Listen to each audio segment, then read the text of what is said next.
Another day, another collection of dislike towards Takemichi. But you will probably be like, hey, who the hell is this guy telling us that he likes a useless MC like Hanagaki Takemichi?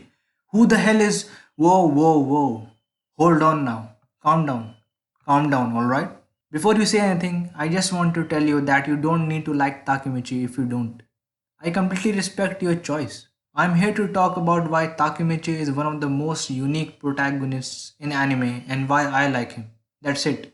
Spoiler alert for someone who haven't watched the anime yet, although you should have by now. So, this is the info that I'm going to give on the basis of just anime and not the manga. Although I have read the manga up to the latest chapter, and oh my god, that latest chapter was a heartbreak, I must say. Now, don't even get me started on the manga because Takemichi is just a different guy in there. You will surely like him. Now, some anime onlys don't like Takemichi because he cries, he's weak, his decision making ability is shit, he can't put two and two together, and blah blah blah. Now, open your ears to the maximum level and hear me out. The first thing about him is that he is helpless, literally helpless. Imagine going 12 years in the past to alter some unfortunate events that involves your loved ones, and in order to change them you have to alter one after another countless events of the past by getting involved with all kinds of gangsters, spoiled middle school kids, knife wielding maniacs, and a manipulative mastermind. What do you do? Firstly, you don't know how to fight. Secondly, you don't know how to handle things. Thirdly, you get bodied by every other person who you don't even know that well. So again, what do you do? Answer is you never give up. You just don't give up. Even if you can't do anything, you don't give up. That's what Takemichi does. He doesn't give up. He just doesn't know how to give up. Oh my god, how many times have I said give up right now? No matter how many times Takemichi is kicked in the gut, no matter how many times he gets clobbered on the face, no matter how many times situation gets out of control, he just stands up again. Well, except one time. But still, he gets up again and try to reverse the situation into his favor. Now imagine you are in his place. Could you really fight some unknown dudes from multiple gangs coming at you with an intent to send you to the afterlife? Could you really fight Kiyomasa when he impaled your hand with a freaking knife? Could you really save Draken in the Battle of 3rd August? Could you really prevent Kastora from hammering Mikey's head? Could you really save Kastora from the wrath of Invincible Mikey? I doubt your answer will be yes at this point. At first, Takemichi was a coward, we know that. But as the show progressed, he started to overcome his fear. This isn't the type of show where the MC gets a separate training episode so that he can become stronger and beat his enemies. Training needs time and consistency. Takemichi doesn't have any of it. He does defeat his enemies, but by his own way. We don't have to get too much realistic about this, but I just want to say that the past world of Takemichi is some heinous shit imaginable. It is just chaotic. Definitely not easy for anyone to manage. Hats off to Takemichi's character for that. Now, the second thing. Takemichi is strong. Wait, what? Yes, you heard that right.